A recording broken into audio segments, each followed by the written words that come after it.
ഇന്ത്യയിലെ number 1 online learning പ്ലാറ്റ്ഫോമായിട്ടുള്ള അൺഅക്കാദമിയിൽ Kerala PSCയുമായി ബന്ധപ്പെട്ട കൂടുതൽ ക്ലാസുകൾ അപ്ഡേറ്റ് ചെയ്തു വരികയാണ്. ഈ പ്ലാറ്റ്ഫോമിൽ ഞാൻ ക്ലാസുകൾ എടുക്കുന്നത് സുധീഷ് രാഘവൻ എന്ന പ്രൊഫൈൽ നെയിമിലാണ്. ഇനിയും എന്നെ ഫോളോ ചെയ്യാത്ത കൂട്ടുകാരുണ്ടെങ്കിൽ തീർച്ചയായിട്ടും ഫോളോ ചെയ്യുമെന്ന് പ്രതീക്ഷിക്കുന്നു. ഓരോ കോഴ്സും നിങ്ങൾക്ക് ഇഷ്ടപ്പെട്ടെങ്കിൽ എൻറോൾ ചെയ്യുക, റേറ്റ് ചെയ്യുക, റിവ്യൂ ചെയ്യുക. നിങ്ങളുടെ വിലപ്പെട്ട നിർദ്ദേശങ്ങളും അഭിപ്രായങ്ങളും കമന്റ് ചെയ്യുക. കൂടുതൽ കൂട്ടുകാരുമായിട്ട് മാക്സിമം ഷെയർ ചെയ്യുക. നിങ്ങളുടെ വിലപ്പെട്ട സപ്പോർട്ട് പ്രതീക്ഷിക്കുന്നു. Thank you. എല്ലാ കൂട്ടുകാർക്കും PSC 360യിലേക്ക് സ്വാഗതം. ഇന്നത്തെ ക്ലാസ്സിൽ നമ്മൾ പറയാൻ പോകുന്നത് ജൂനിയർ എംപ്ലോയ്മെന്റ് ഓഫീസർ പരീക്ഷയ്ക്ക് ചോദിച്ച ജനറൽ നോളജ് ചോദ്യങ്ങളുടെ രണ്ടാം ഭാഗമാണ്. ഒന്നാം ഭാഗം നമ്മൾ കഴിഞ്ഞ ദിവസം അപ്ലോഡ് ചെയ്തിരുന്നു. അതിൻ്റെ രണ്ടാം ഭാഗമാണ് ഇന്നത്തെ ക്ലാസ്. ഒന്നാമത്തെ ചോദ്യം, the name of person who persuaded Gandhiji to include woman in salt satyagraha. Options: Sarojini Naidu, Urvashi Butalia, Kamaladevi Chattopadhyay, Subhadrakumari Chauhan.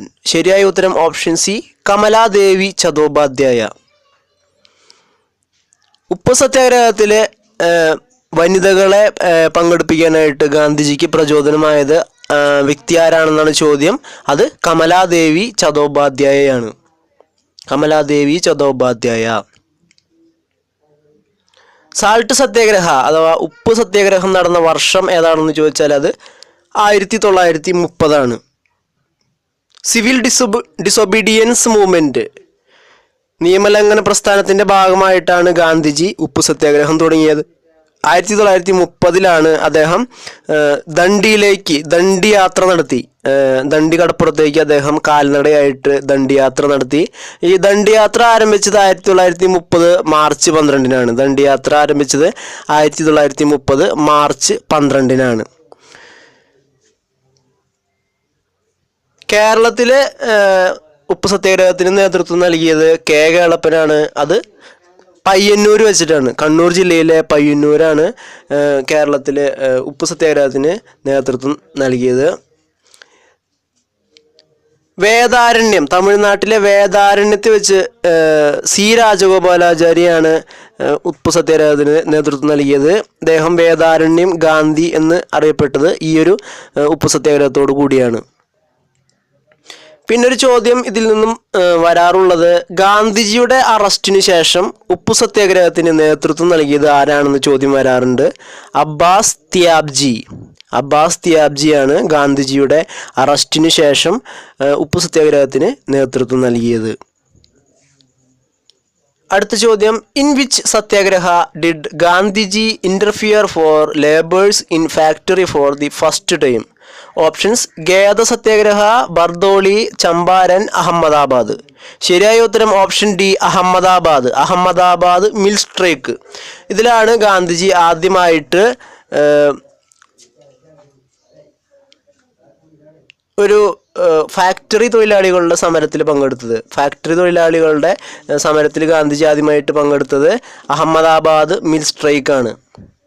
ഇത് തന്നെയാണ് ഇന്ത്യയിലെ ഗാന്ധിജിയുടെ ആദ്യത്തെ നിരാഹാര സമരം. അഹമ്മദാബാദ് മിൽ തൊഴിലാളി സമരം 1918 നടന്നത്. ഇതാണ് ഗാന്ധിജിയുടെ ഇന്ത്യയിലെ ആദ്യത്തെ നിരാഹാര സമരം. ഇത് ചോദ്യം വരാറുണ്ട്. ഗാന്ധിജിയുടെ ഇന്ത്യയിലെ ആദ്യത്തെ നിരാഹാര സമരം അഹമ്മദാബാദ് മിൽ തൊഴിലാളി സമരം, Ahmedabad mill സ്ട്രൈക്കാണ്.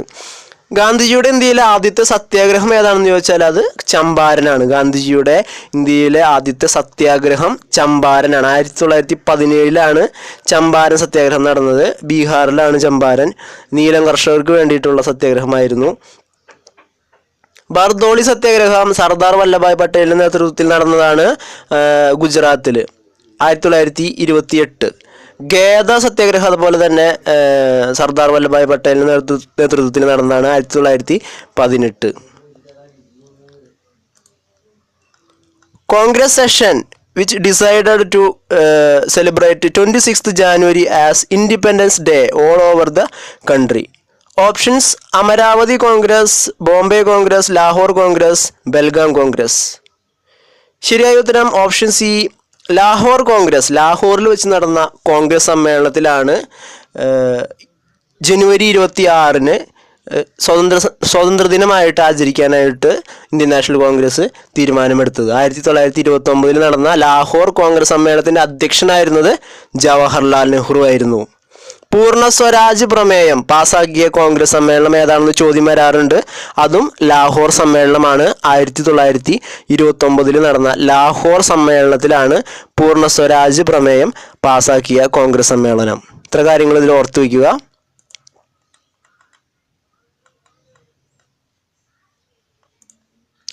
Mahatma, Life of Mohandas Karamchand Gandhi. The biography of Gandhiji is written by options D.G. Tendulkar, Shashi Tharoor, Ruskin Bond, Dr. S. Radhakrishnan. ശരിയായ ഉത്തരം ഓപ്ഷൻ എ D.G. Tendulkar. അദ്ദേഹമാണ് മഹാത്മാ ലൈഫ് ഓഫ് മോഹൻദാസ് കരംചന്ദ് ഗാന്ധി എന്ന ഗാന്ധിജിയെക്കുറിച്ചുള്ള ജീവചരിത്രം എഴുതിയത്. ഗാന്ധിജിയെക്കുറിച്ച് ഒരുപാട് ജീവചരിത്ര കുറിപ്പുകൾ ഉണ്ടായിട്ടുണ്ട്.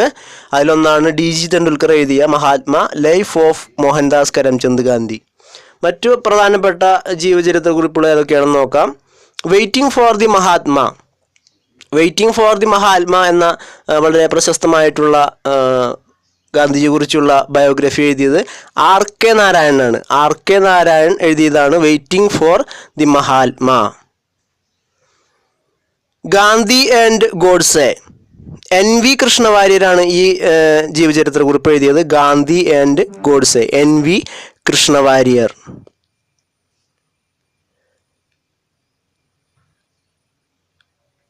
Day to day with Gandhi, Mahadev Desai, അദ്ദേഹം എഴുതിയതാണ് day to day with Gandhi. ഇതൊക്കെ തന്നെ മഹാത്മാഗാന്ധിയെക്കുറിച്ചുള്ള വളരെ പ്രധാനപ്പെട്ട ജീവചരിത്ര കുറിപ്പുകളാണ്. ഇനി ഒരുപാടുണ്ട്, പ്രധാനപ്പെട്ടത് മാത്രമാണ് ഇവിടെ പറഞ്ഞിട്ടുള്ളത്. അടുത്ത ചോദ്യം, who organised the group called Khudai Khidmatgars? Options Khan Abdul Ghaffar Khan, Maulana Azad, Syed Ahmed Khan, Aga Khan. ശരിയായ ഉത്തരം ഓപ്ഷൻ എ ഖാൻ അബ്ദുൽ ഗാഫർ ഖാൻ. ഒരുപാട് തവണ ആവർത്തിച്ചു വന്നിട്ടുള്ളൊരു ചോദ്യമാണിത്. ഖുദായി ഖിദ്മത്ത് ഗർ, അതിൻ്റെ അർത്ഥം സർവൻസ് ഓഫ് ഗോഡ് എന്നാണ് ഇതിൻ്റെ അർത്ഥമായിട്ട് വരുന്നത്. ഇത് തന്നെയാണ് റെഡ് ഷർട്ട് മൂവ്മെൻറ്റ് എന്നറിയപ്പെടുന്നതും ഇത് തന്നെയാണ്. അപ്പോൾ ഈ പലതരത്തിലും ചോദ്യങ്ങൾ പ്രതീക്ഷിക്കാം. ഖുദായി ഖിദ്മത്ത് ഗർ അല്ലെങ്കിൽ സർവൻസ് ഓഫ് ഗോഡ് അല്ലെങ്കിൽ റെഡ് ഷർട്ട് മൂവ്മെൻറ്റ്, ഇതിൻ്റെയൊക്കെ സ്ഥാപകൻ ആരാണെന്ന് ചോദ്യം വരാറുണ്ട്. അത് ഖാൻ അബ്ദുൽ ഗാഫർ ഖാനാണ്. പഷ്തൂൺ മൂവ്മെൻറ്റ്, അതും അദ്ദേഹം തന്നെയാണ്, ഖാൻ അബ്ദുൽ ഗാഫർ ഖാനാണ്. ഭാരതരത്ന ലഭിച്ച ആദ്യത്തെ വിദേശി ആരാണെന്ന് ചോദ്യം വരാറുണ്ട്. അത് ഇദ്ദേഹം തന്നെയാണ്, ഖാൻ അബ്ദുൽ ഗാഫർ ഖാനാണ്. ഫ്രണ്ടിയർ ഗാന്ധി അഥവാ അതിർത്തി ഗാന്ധി എന്ന പേരിൽ അറിയപ്പെടുന്നതും ഇദ്ദേഹം തന്നെയാണ്. Who is known as the mother of Indian revolutions? Options captain Lakshmi, Annie Besant, Rani Gaidinliu, madam Bhikaji, Rustom Cama. ശരിയായ ഉത്തരം option D madam Bhikaji Cama. Who is known as the mother of Indian revolutions? Indian വിപ്ലവങ്ങളുടെ മാതാവ് എന്നറിയപ്പെടുന്നത് ആരാണെന്നാണ് ചോദ്യം. അത് മാഡം ബിക്കാജി കാമയാണ്. മാഡം ബിക്കാജി കാമയെ കുറിച്ച് പറയുകയാണെങ്കിൽ ആദ്യമായിട്ടൊരു വിദേശ രാജ്യത്ത് ഇന്ത്യൻ പതാക ഉയർത്തിയത് മാഡം ബിക്കാജി കാമയാണ്. ജർമ്മനിയിലെ സ്റ്റഡ്ഗർട്ട് എന്ന സ്ഥലത്താണ് 1907 മാഡം കാമ ഇന്ത്യൻ പതാക ഉയർത്തിയത്.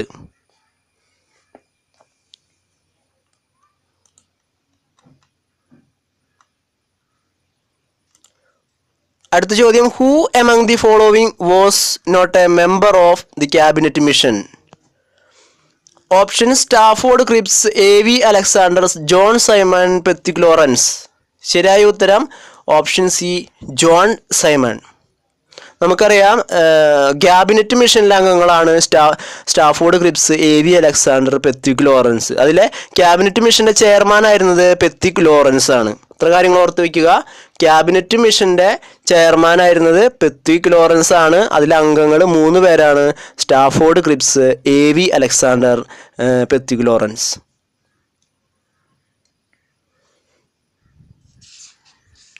ക്യാബിനറ്റ് മിഷനെ ഇന്ത്യയിലേക്ക് അയച്ച ബ്രിട്ടീഷ് പ്രധാനമന്ത്രി ആരാണെന്ന് ചോദ്യം വരാറുണ്ട്.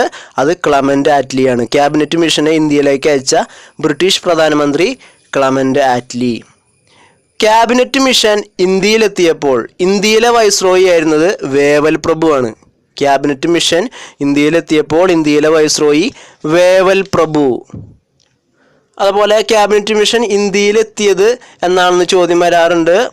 ക്യാബിനറ്റ് മിഷൻ ഇന്ത്യയിലെത്തിയത് 1946-ലാണ്. 1946-ലാണ് ക്യാബിനറ്റ് മിഷൻ ഇന്ത്യയിൽ എത്തിയത്.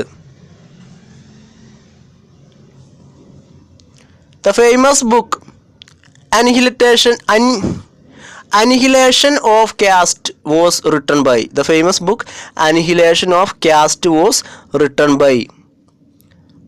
Options: Jyotirao Phule, Rajaram Mohan Roy, B.R. Ambedkar, Periyar Ramaswamy.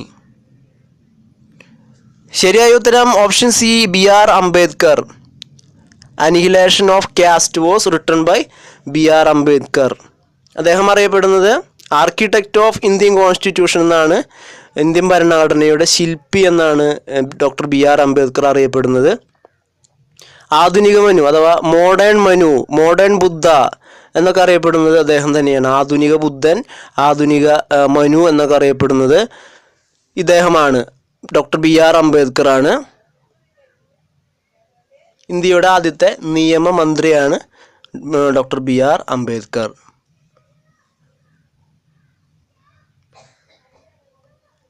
The chairman of the State Reorganization Commission. Options: H.N. Gunsru, Fasal Ali, K.M. Panikkar, V.P. Menon. സംസ്ഥാന പുനഃസംഘടനാ കമ്മീഷന്റെ ചെയർമാൻ ആയിരുന്നത്. ഇതും പലതവണ ആവർത്തിച്ചു വന്നിട്ടുള്ള ഒരു ചോദ്യമാണ്, ഓർത്തു വയ്ക്കുക. സംസ്ഥാന പുനഃസംഘടനാ മിഷന്റെ ചെയർമാൻ ആയിരുന്നത് ഓപ്ഷൻ ബി ഫസൽ അലിയാണ്. ഫസൽ അലിയാണ് സ്റ്റേറ്റ് റീഓർഗനൈസേഷൻ കമ്മീഷന്റെ ചെയർമാൻ ആയിരുന്നത്. The chairman of the state reorganisation commission Fazal Ali.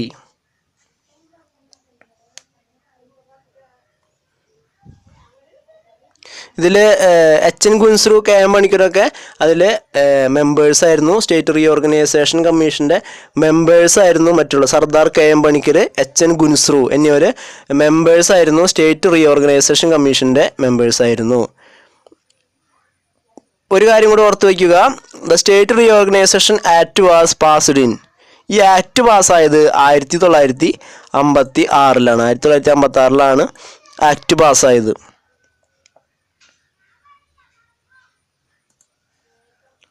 The first sitting of Constituent Assembly of India was held on. Options: 9 December 1946, 26 November 1946, 14 August 1947, 26 January 1950. ശരിയായ ഉത്തരം option A, 9 December 1946. Constituent assembly അഥവാ ഭരണഘടനാ നിർമ്മാണ സഭ ഇവിടെ ആദ്യത്തെ സിറ്റിംഗ് നടന്നത്, ആദ്യമായിട്ട് സമ്മേളിച്ചത് എന്നാണെന്നാണ് ചോദ്യം.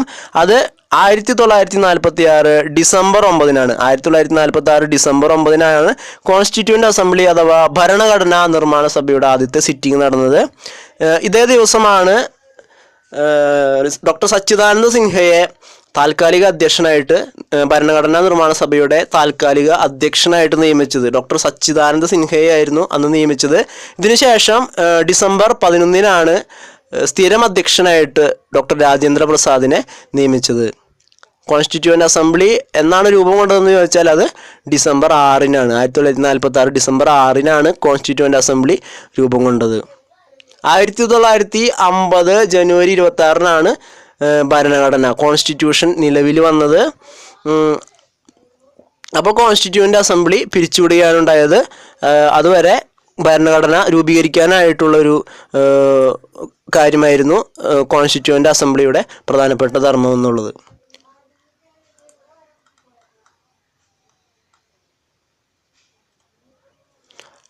അടുത്ത ചോദ്യം, the comptroller and auditor general of India is appointed by.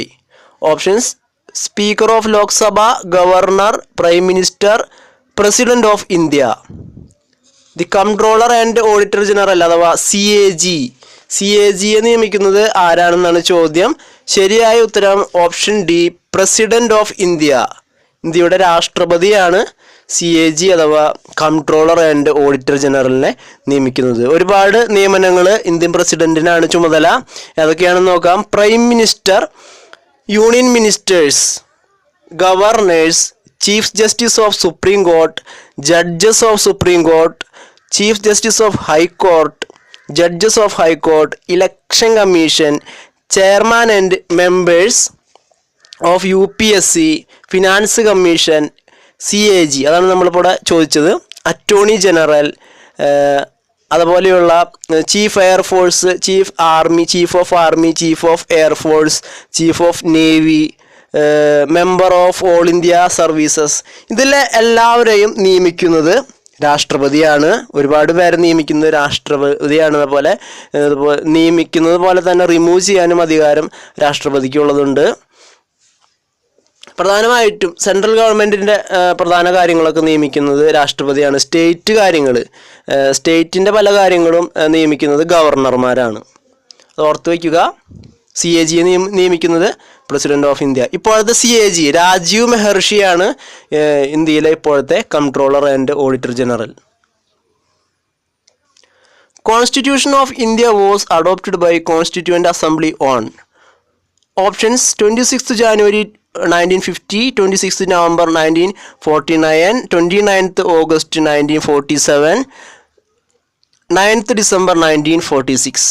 Constituent assembly Indian കോൺസ്റ്റിറ്റ്യൂഷനെ അഡോപ്റ്റ് ചെയ്തത് എന്നാണെന്നാണ് ചോദ്യം. ശരിയായ ഉത്തരം option B 26 November 1949. 1949 November 26 constituent അസംബ്ലിയെ ഇന്ത്യൻ കോൺസ്റ്റിറ്റ്യൂവൻ്റ് അസംബ്ലി അഡോപ്റ്റ് ചെയ്തത്. 1950 January 26 ഇന്ത്യൻ കോൺസ്റ്റിറ്റ്യൂഷൻ നിലവിൽ വന്നതാണ്. ഓർത്തു വയ്ക്കുക. Subject to provisions of any law made by Parliament or any rules made under Article 145. Which article of the Constitution permits the Supreme Court to review its own judgment or order? Options: Article 134, Article 135, Article 130, Article 137. ശരിയായിട്ടുള്ള ഉത്തരം option D ആണ്, article 137. ചോദ്യം ഇതായിരുന്നു: subject to provisions of any law made by parliament or any rules made under article 145. Which article of the constitution permits the supreme court to review its own judgment or order? ശരിയായ ഉത്തരം option D, article 137. അടുത്ത ചോദ്യം: which article is inserted in the constitution of India by the constitution 97th Amendment Act 2011? Options: Article 43B, Article 39A, Article 338A, Article 361B. Which article is inserted in the Constitution of India by the Constitution? അതായത് 97th Amendment Act 2011 97th Amendment Act പ്രകാരം ഏത് ആർട്ടിക്കിളാണ് Indian ഭരണഘടനയിൽ കൂട്ടിച്ചേർത്തതെന്നാണ് ചോദ്യം. ശരിയായ ഉത്തരം option A, article 43B. റയറായിട്ടുള്ള ചോദ്യങ്ങളാണിത്. ഇതധികം PSCയിൽ വന്നിട്ടില്ല. വളരെ ടഫായിട്ടുള്ള ചോദ്യങ്ങളാണ്.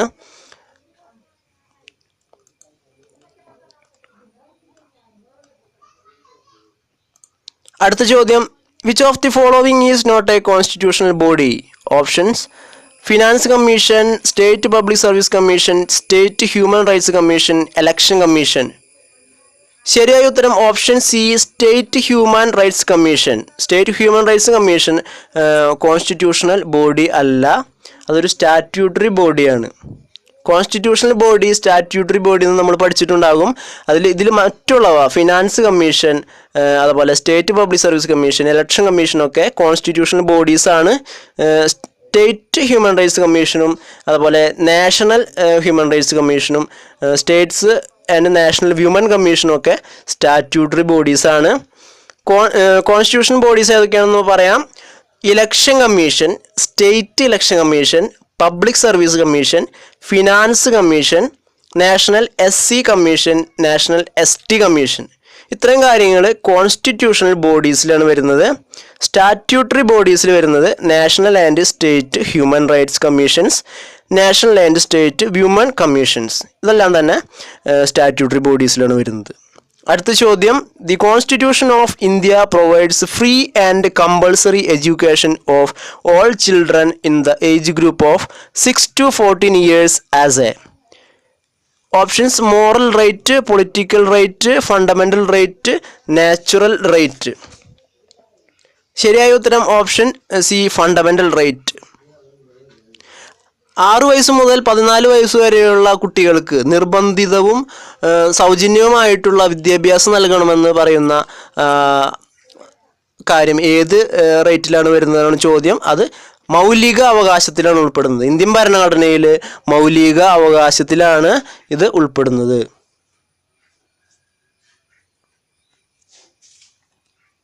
മൗലിക അവകാശങ്ങൾ പാർട്ട് 3 ആണ്. മൗലിക അവകാശങ്ങൾ ചോദ്യം വരാറുണ്ട്. മൗലിക അവകാശങ്ങൾ ഭാഗം 3 ഭരണഘടനയുടെ പാർട്ട് 3 ആണ്. ആർട്ടിക്കിൾസ് 12 മുതൽ 35 വരെയുള്ള ആർട്ടിക്കിൾസ് ആണ് കോൺസ്റ്റിറ്റ്യൂഷനിൽ ഫണ്ടമെൻ്റൽ റൈറ്റ്സ് അഥവാ മൗലിക അവകാശങ്ങളുമായി ബന്ധപ്പെട്ട് വരുന്നത്. അമേരിക്കൻ കോൺസ്റ്റിറ്റ്യൂഷനിൽ നിന്നാണ് മൗലിക അവകാശങ്ങൾ ഇന്ത്യൻ കോൺസ്റ്റിറ്റ്യൂഷനിലേക്ക് കടമെടുത്തത്. ഇതറിയപ്പെടുന്നത് മാഗ്ന കാർട്ട ഓഫ് ഇന്ത്യ എന്നാണ് പാർട്ട് 3 അറിയപ്പെടുന്നത്. കീസ്റ്റോൺ ഓഫ് ദി കോൺസ്റ്റിറ്റ്യൂഷൻ എന്നും അറിയപ്പെടുന്നുണ്ട് പാർട്ട് 3. പാർട്ട് 3 ആണ് മാഗ്ന കാർട്ട ഓഫ് ഇന്ത്യ, അതുപോലെ കീസ്റ്റോൺ ഓഫ് ദി കോൺസ്റ്റിറ്റ്യൂഷൻ എന്ന് അറിയപ്പെടുന്നത്. Right to education became a fundamental right by 86th Constitutional Amendment Act of 2002. വിദ്യാഭ്യാസത്തിനുള്ള അവകാശം മൗലിക അവകാശമായിട്ട് മാറിയത് 86ാമത്തെ ഭരണഘടനാ ഭേദഗതി പ്രകാരമാണ്. 2002 ഇതിൻ്റെ ഭരണഘടനാ ഭേദഗതി ആക്ട് നിലവിൽ വന്നത്. 2002 86ാമത്തെ ഭരണഘടനാ ഭേദഗതി പ്രകാരമാണ്. ഇതിൻ്റെ ഭാഗമായിട്ട് ആർട്ടിക്കിൾ 21A ആയിട്ടാണ് ഇത് ഭരണഘടനയിൽ ഉൾപ്പെടുത്തിയത്. ആർട്ടിക്കിൾ 21A പ്രകാരമാണ് 6 മുതൽ 14 വയസ്സ് വരെ എല്ലാ കുട്ടികൾക്കും നിർബന്ധിതവും സൗജന്യവുമായിട്ടുള്ള വിദ്യാഭ്യാസം നൽകാനായിട്ട് പറയുന്ന ഭരണഘടനയിലെ ആർട്ടിക്കിൾ. വിദ്യാഭ്യാസ അവകാശ നിയമം റൈറ്റ് ടു എഡ്യൂക്കേഷൻ ആക്ട് പാസ്സാക്കിയത് എന്നാണെന്ന് ചോദ്യം വരാറുണ്ട്. അത് 2009 ഓർത്ത് വയ്ക്കുക. 2009 വിദ്യാഭ്യാസ അവകാശ നിയമം പാസ്സാക്കിയത്. നിലവിൽ വന്നത് വിദ്യാഭ്യാസ അവകാശ നിയമം നിലവിൽ വന്നത് 2010 ഏപ്രിൽ 1 2010 ഏപ്രിൽ 1 വിദ്യാഭ്യാസ അവകാശ നിയമം നിലവിൽ വന്നത്. അടുത്ത ചോദ്യം, who was the second chairperson of national human rights commission? ദേശീയ മനുഷ്യാവകാശ കമ്മീഷൻ്റെ 2ാമത്തെ ചെയർപേഴ്സൺ ആരാണെന്നാണ് ചോദ്യം. Options justice KG Balakrishnan, justice MN Venkata Chelliah, justice S Rajendra Babu, justice JS Varma. ശരിയായ ഉത്തരം option B, justice MN Venkata Chelliah. Justice MN Venkata ചെല്ലയ്യയാണ് 2ാമത്തെ ദേശീയ മനുഷ്യാവകാശ കമ്മീഷൻ്റെ 2ാമത്തെ ചെയർപേഴ്സൺ ആയിട്ട് വരുന്നത്. ആദ്യത്തെ ചെയർപേഴ്സൺ ജസ്റ്റിസ് രംഗനാഥ മിശ്രയാണ്. ജസ്റ്റിസ് രംഗനാഥ മിശ്രയാണ് ദേശീയ മനുഷ്യാവകാശ കമ്മീഷൻ്റെ ആദ്യത്തെ ചെയർമാൻ. ഇപ്പോഴത്തെ ചെയർമാൻ HL ദത്തു, ജസ്റ്റിസ് HL ദത്തു ആണ് ഇപ്പോഴത്തെ ഇന്ത്യയുടെ മനുഷ്യാവകാശ കമ്മീഷൻ്റെ ചെയർമാൻ. സ്റ്റേറ്റിൽ നമ്മുടെ കേരളത്തിലെ മനുഷ്യാവകാശ കമ്മീഷൻ്റെ ഇപ്പോഴത്തെ ചെയർമാൻ ആരാണെന്ന് ചോദിച്ചാൽ ഇപ്പോൾ ആൻ്റണി ഡൊമിനിക്കാണ്. പുതിയതായിട്ട് കറണ്ട് അഫെയർ ആയിട്ടുള്ള കാര്യമാണ്. കഴിഞ്ഞ മാസം മെയ് മാസത്തിലാണ് അദ്ദേഹം കേരള ഹൈക്കോടതിയുടെ ചീഫ് ജസ്റ്റിസായിട്ട് റിട്ടയർ ചെയ്തത്. അതിനോടൊപ്പം തന്നെ ഇദ്ദേഹത്തിനെ മനുഷ്യാവകാശ കമ്മീഷൻ്റെ ചെയർപേഴ്സണായിട്ട് കേരള മനുഷ്യാവകാശ കമ്മീഷൻ്റെ സ്റ്റേറ്റ് ഹ്യൂമൻ റൈറ്റ്സ് കമ്മീഷനായിട്ടുള്ള കേരള മനുഷ്യാവകാശ കമ്മീഷൻ്റെ ചെയർമാനായിട്ട് ചുമതലയേറ്റത് ജസ്റ്റിസ് ആൻ്റണി ഡൊമിനിക്കാണ്. ഇന്ത്യയുടെ ഇപ്പോഴത്തെ മനുഷ്യാവകാശ കമ്മീഷൻ്റെ ചെയർമാൻ ജസ്റ്റിസ് HL ദത്തു. ഇത് രണ്ടും ഓർത്ത് വയ്ക്കുക. അടുത്ത ചോദ്യം, how many schedules are there in the right to information act 2005? 2005 വിവരാവകാശ നിയമപ്രകാരം എത്ര ഷെഡ്യൂൾസ് ആണ് അതിലുള്ളതെന്നാണ് ചോദ്യം. Options 2 schedules, 4 schedules, 5 schedules, 3 schedules. Correct answer option A, 2 schedules. 2 schedules ആണ് right to information act 2005 right to information act പ്രകാരം 2 ഷെഡ്യൂൾസാണ് ഇതിലുള്ളത്. ഇത് സ്ഥിരമായിട്ട് ചോദിക്കുന്നൊരു ചോദ്യമാണ്. Right to information act came into force on എന്നാണ് നിലവിൽ വന്നതെന്ന് സ്ഥിരമായിട്ട് ചോദിക്കാറുള്ളൊരു കാര്യമാണ്. 2005 October 12 right to information act നിലവിൽ വന്നത്. ഇത് ഇന്ത്യൻ പാർലമെൻറ്റ് പാസ്സാക്കിയത് 2005 June 15 2005 June 15 right to information act Indian parliament പാസ്സാക്കിയത്. നിലവിൽ വന്നത് 2005 ഒക്ടോബർ 12. ഇതിനുവേണ്ടി പ്രവർത്തിച്ച സംഘടന ഏതാണെന്ന് ചോദ്യം വരാറുണ്ട്. മസ്ദൂർ കിസാൻ ശക്തി സംഘടൻ. മസ്ദൂർ കിസാൻ ശക്തി സംഘടനയാണ് രാജസ്ഥാനിലെ. ഈ സംഘടനയാണ് റൈറ്റ് ടു ഇൻഫർമേഷൻ ആക്ട് പാസ്സാക്കുന്നതിനായിട്ട് പിന്നീട് പ്രവർത്തിച്ചത്. ആദ്യമായിട്ട് നിലവിൽ വന്നത് തമിഴ്നാട്ടിലാണ്. റൈറ്റ് ടു ഇൻഫർമേഷൻ ആക്ട് ആദ്യമായിട്ട് നിലവിൽ വന്നത് 1997 തമിഴ്നാട്ടിലാണ്. അടുത്ത ചോദ്യം, which of the following committees was formed by the government of India in the year 1979 to study the issue of child labour and to suggest measures to tackle it? Options: Ravindra Varma committee, RN Malhotra committee, justice VS Malimath committee, Guru Padmaswamy committee. താഴെ പറയുന്നതിൽ ഏത് കമ്മിറ്റിയാണ് Indian government 1979 ബാലവേലയുമായി ബന്ധപ്പെട്ട കാര്യങ്ങളുടെ പഠനത്തിന് വേണ്ടിയിട്ട് നിയോഗിച്ചത്? ശരിയായിട്ടുള്ള ഉത്തരം ഓപ്ഷൻ ഡി, ഗുരു പത്മസ്വാമി കമ്മിറ്റി. ഓപ്ഷൻ ഡി, ഗുരു പത്മസ്വാമി കമ്മിറ്റിയാണ് ഇതിൻ്റെ ശരിയായിട്ടുള്ള ഉത്തരം. ഇന്ത്യൻ ഭരണഘടനയിൽ ബാലവേല അഥവാ ചൈൽഡ് ലേബർ നിരോധിക്കുന്നതുമായി ബന്ധപ്പെട്ട ആർട്ടിക്കിൾ 24 ആണ്. ആർട്ടിക്കിൾ 24 പ്രകാരമാണ് ബാലവേല നിരോധിക്കുന്നത്. ബാലവേല ഉപയോഗിച്ചിട്ടില്ല എന്നൊരു ഉൽപ്പന്നത്തിൻ്റെ നിർമ്മാണത്തിന് ബാലവേല ഉപയോഗിച്ചിട്ടില്ല എന്ന് കാണിക്കുന്ന ഒരു ട്രേഡ് മാർക്കാണ് റഗ് മാർക്ക് എന്ന് പറയുന്നത്. റഗ് മാർക്ക് എന്ന കാര്യം പറയുന്നത് ഒരു സിമ്പലാണത്. പ്രോഡക്റ്റുകളിൽ ഉപയോഗിക്കുന്ന സിമ്പലാണ്. ആ പ്രോഡക്റ്റ് നിർമ്മാണത്തിന് ബാലവേല ഉപയോഗിച്ചിട്ടില്ല എന്ന് കാണിക്കുന്നതാണ് റഗ് മാർക്ക്. റഗ് മാർക്കിൻ്റെ ഐഡിയ കൊണ്ടുവന്നത് കൈലാഷ് സത്യാർത്ഥിയാണ്. 2014 സമാധാനത്തിനുള്ള നോബൽ പുരസ്കാരം ലഭിച്ച ഇന്ത്യക്കാരനാണ് അദ്ദേഹം. നമുക്കറിയാം ബാലവേലയ്ക്കെതിരെ സംഘടനകൾ രൂപീകരിച്ചിട്ടുള്ള വ്യക്തിയാണ് അദ്ദേഹം. അതിനുവേണ്ടി പ്രവർത്തിക്കുന്നതാണ് അദ്ദേഹം, Kailash Satyarthi. The Protection of Women from Domestic Violence Act was passed in the year. Options: 2006, 2009, 2005, 2008. ശരിയായ ഉത്തരം ഓപ്ഷൻ സി, 2005. ഗാർഹിക പീഡന നിരോധന നിയമം അഥവാ ഡൊമസ്റ്റിക് വയലൻസ് ആക്ട് പാസ്സാക്കിയത് എന്നാണെന്നാണ് ചോദ്യം. അത് 2005 ഗാർഹിക പീഡന നിരോധന നിയമം നിലവിൽ വന്നത് എന്നാണെന്ന് ചോദ്യം വരാറുണ്ട്. അത് 2006 ഒക്ടോബർ 26 ഓർത്തു വയ്ക്കുക. 2005 ഡൊമസ്റ്റിക് വയലൻസ് ആക്ട് പാസ്സാക്കിയത്. 2006 ഒക്ടോബർ 26 ഇത് നിലവിൽ വന്നത്.